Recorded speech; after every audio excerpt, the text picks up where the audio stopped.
Welcome back to the MFM Reaper channel. Today I'm going to be looking at auto color, auto track icon and auto track layout. Okay, take your mouse to the top of the page, find view. Your menus will look different, but don't worry about that. Your menus probably look like this. Look in the fourth box down to find screen sets and layouts, or press Command E if you can't see it there. I'll just go into this modified menu which I downloaded from the Reaper stash. It's just a bit more organized. Okay, we're not going to look at windows or track views or selection sets. We're going to look at layouts and specifically the track panel layout. This is setting the default for how your track panel appears in the track control panel. I'm using Shy Meter. You might have something else, but whatever it is, double click it in the window there, click again, and you'll get a list of other types of track panel you could have as your standard default. And just to clarify, the fact that there's default at the beginning of the name is irrelevant. You can choose any of those for any track view you want. I tend to use Big Meter for buses because it's great to have a decent sized meter to view things and a decent sized volume control. These aren't my defaults. This is what I convert them to when they're buses. So let's set it at default. The thing I need out of the default is for when it's all squashed up, I can still see vital information I need. In my case, that's metering. So if I had some vertical meters, even when the tracks are really squashed, I still get to see if there's some activity or an idea of what they are. There we go. Except now I've got a red dial. I actually want a plain old fader. Won't bother with green because this is going to be my standard, so just white. If you're wondering why a lot of your track views don't look the same as mine, I'm using a different theme to the standard. You can download those from the Reaper stash and I'll do a video on those too. You can also have tracks modify their color, their icon, and their layout just by typing a name into them. Before we go on to that, if you haven't got an extensive set of hotkeys that are easy to remember, or you're new to Reaper, take the mouse up to the top, click on Actions, and find Action List at the top. Mine will look different, don't worry. Same choice. Type Action List into the filter in the left. Bring the mouse down to Show Action List. And if you want to follow the hotkeys I'm using as we go on, delete and add. Press J, the window will close. And while we're in the action list window, run would just run the action that's highlighted. Run and close would run, then close this action list window. Or we could just close without doing anything. We can also create new actions, edit previous actions. And you can permanently delete the actions, so make sure you duplicate them, which is an option, before modifying them. Okay, one more shortcut that we're going to create before we start. Press J, open your action list window, or do it whichever way you wish. Auto color layout, type that in the filter. Highlight that, there should be only one of them. Go to the shortcuts for selected action window and delete what's there if you want to follow my keys. And the key I'm using for that is Command, Control and C. This time we're going to run and close this window. We're going to run the action and close the action list window. This has opened the auto color icon layout window, and that's where we're going to do all the modifying for individual tracks.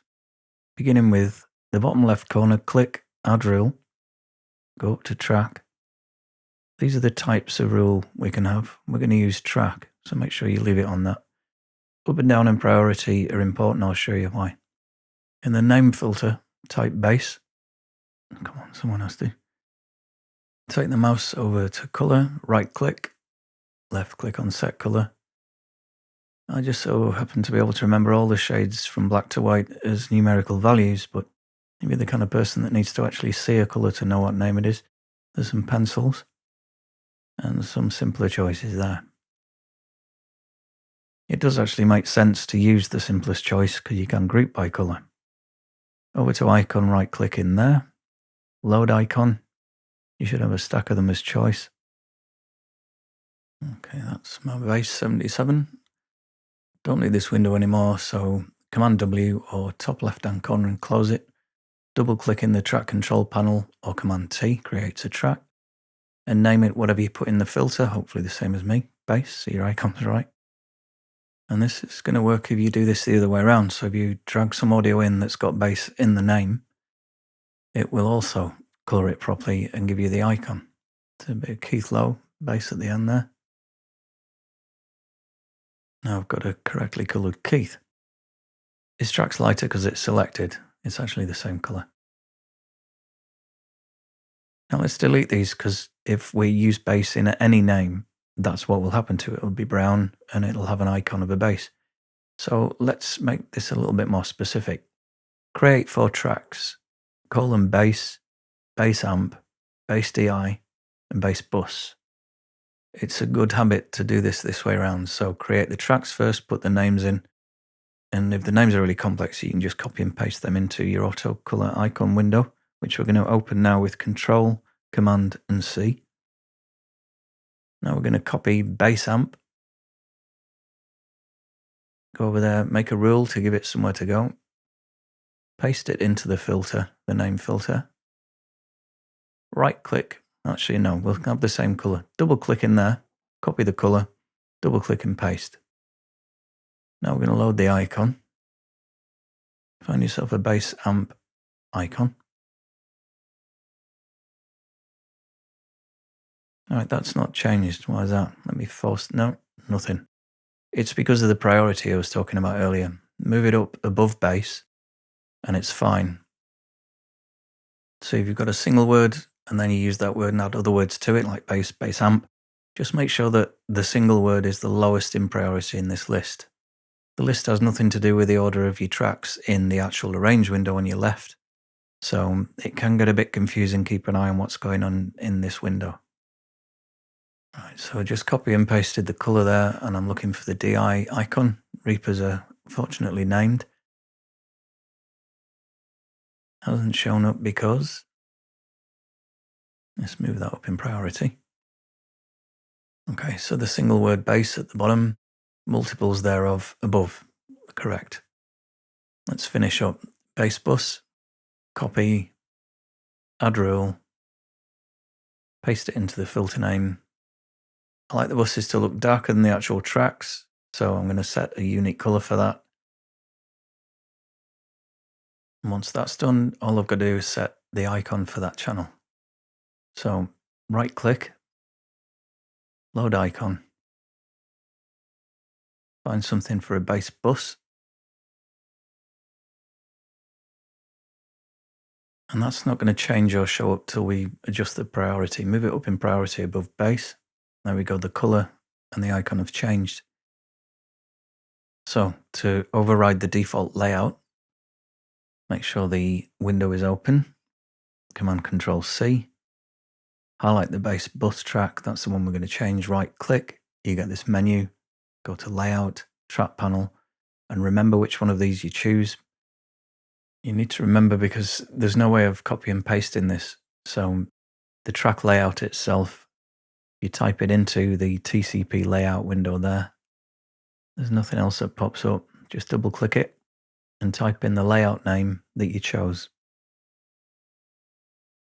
It might just be the theme I'm using. That means I can't get the option to get a list from there.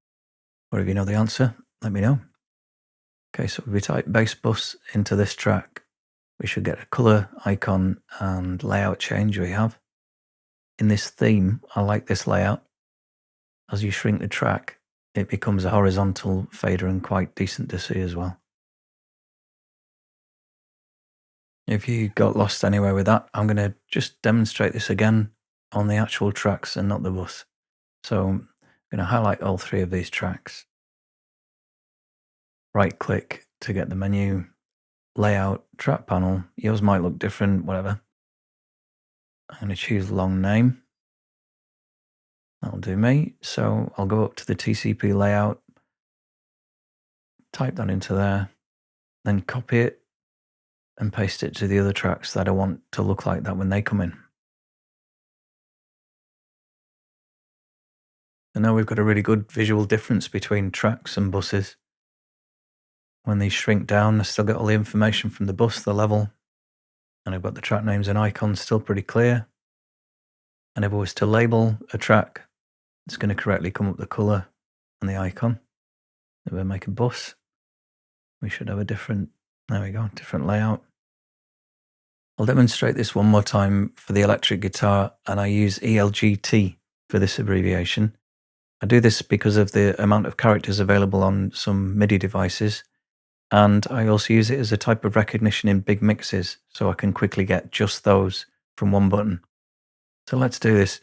Type ELGT, add the rule, type ELGT, or if you've copied it, paste it. Pick a nice bright green. All my guitars are green. And pick an icon. Should have an icon of the actual guitar somewhere. There she is. Right, so whenever I type ELGT, I'm going to get a green track and that icon. But I play a few guitars, so I play slide guitar. So I'm going to create a rule and put ELGT space slide. You can name these how you want, obviously. Some kind of green, maybe a bit darker. You can also create your own PNGs, which is how I've got these pictures in. You just need to get them the right size. And the same thing applies in terms of prioritization. Because ELGT is above ELGT slide, nothing's going to change there until I adjust that. And those tracks remain the default layout as I haven't adjusted those. Okay, that's how you auto color, auto icon, and auto layout to the track name in Reaper. Thanks for watching. In the next video, I'll show you how to look at large mixes in small pieces easily with hotkeys.